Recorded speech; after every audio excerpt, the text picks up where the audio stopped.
Dragii mei, mă bucur că ne revedem și vă mulțumesc pentru interes. Am citit mesajele voastre cu cea mai mare atenție și sunt convins că întâlnirile noastre de sâmbătă își au rostul. Sunt la Poiana Brașov astăzi. Am fost invitat în calitate de copreședinte al Alianței România Dreaptă la lucrările Ligii Aleșilor Locale ai Partidului Democrat Liberal. Și am vorbit despre noi. Ieri am inaugurat filiala locală brașoveană a partidului nostru, Forța Civică. Credeți-mă că vin cu un sentiment foarte bun și sunt convins că asemenea vești pozitive vom tot avea de acum înainte. Tot ce ne trebuie este să fim răbdători, să fim sănătoși și să avem încredere în noi ca până acum. Haideți să începem cu întrebările. De fiecare dată am să iau 4-5 în speranța că vă pot răspunde tuturor cu egală măsură, fără să vă necăjesc pe cei cărora nu apuc să le răspund. Dar am să am grijă pentru toată lumea. Florin Bica, noi ne știm de foarte multă vreme deja și avem o istorie de ghilimele împreună în Piața Victoriei. Îți mulțumesc, Florin, pentru mesajele tale de încurajare. Suntem în continuare împreună și hai să vedem întrebările tale. Prima. Ce nu ați mai repetat din guvernarea precedentă? Imaginez că te referi la guvernarea unde echipa mea și cu mine am făcut parte, din care am făcut parte. Un lucru sigur, aș avea grijă ca într-o eventuală viitoare guvernare comunicarea să funcționeze cum trebuie. Adevărul este că ne-am luat atunci cu o sumedenie de lucruri care veneau peste noi, termene care trebuiau împlinite și n-a fost ușor. A fost un guvern care a fixat un standard de operativitate administrativă și de seriozitate. Este adevărat că pe seama muncii n-am reușit să comunicăm întotdeauna precis, exact și în cuvinte simple ceea ce făceam. Dacă ți-aduci aminte, la sfârșitul guvernării, în ultima zi a cabinetului Ungureanu, mai mulți dintre miniștrii ne-am strâns și am comunicat presei lista lucrurilor pe care le-am făcut.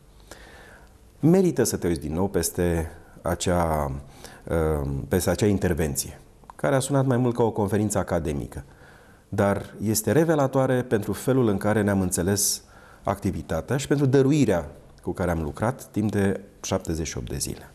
Deci, sigur, aveam de îmbunătățit ceva în materie de comunicare. De asemenea, aș avea grijă asupra relației cu parlamentarii. Iarăși, undeva, binomul executiv-legislativ, membrii ai guvernului, parteneri din coaliția de guvernare, nu a funcționat. Unde au existat impasurile, unde au existat fisurile, e o chestiune care poate fi discutată. Cert însă e că are nevoie de o mecanică fixă și de o rutină. Nu a fost timp, nu a fost prilejul să o facem. Ce ați face diferit față de guvernarea precedentă? Iată, exact acest lucru. Dar revenind la întrebarea pe care mi-ai pus-o, prima, ce nu aș mai repeta, îți spun care a fost una dintre problemele cu care m-am confruntat. Vorba de legislația aplicată proprietății. Sunt adeptul restituției integrum. Proprietatea este sacră și acesta este mesajul real al unui om de dreapta, care consideră posesia personală și, în general, actul de proprietate ca fiind fundamental pentru o civilizație serioasă. Am fost puși atunci în fața unui termen strâns. E vorba de hotărârea pilot a Curții Europene a Drepturilor Omului, care obliga la adoptarea unei legislații finale, a unei legi finale, după ani și ani de haos legislativ în materie de proprietate. Am avut un proiectul nu era nici pe departe cel mai fericit, l-am înaintat spre dezbatere publică și știi sau ți-aduce aminte cât de mult au fost criticile. Perfect îndreptățite. Dezbaterea publică însă nu însemna adoptarea legii. Însemna, în primul rând, pronunțarea opiniilor pe acel text care apoi ar fi urmat să meargă pe calea legislativului până la o adoptare într-o formă finală. Puțină lume știe că în acele zile am făcut un tur de masă, fiecare dintre membrii guvernului având posibilitatea să se exprime în nume personal asupra acelei inițiative legislative.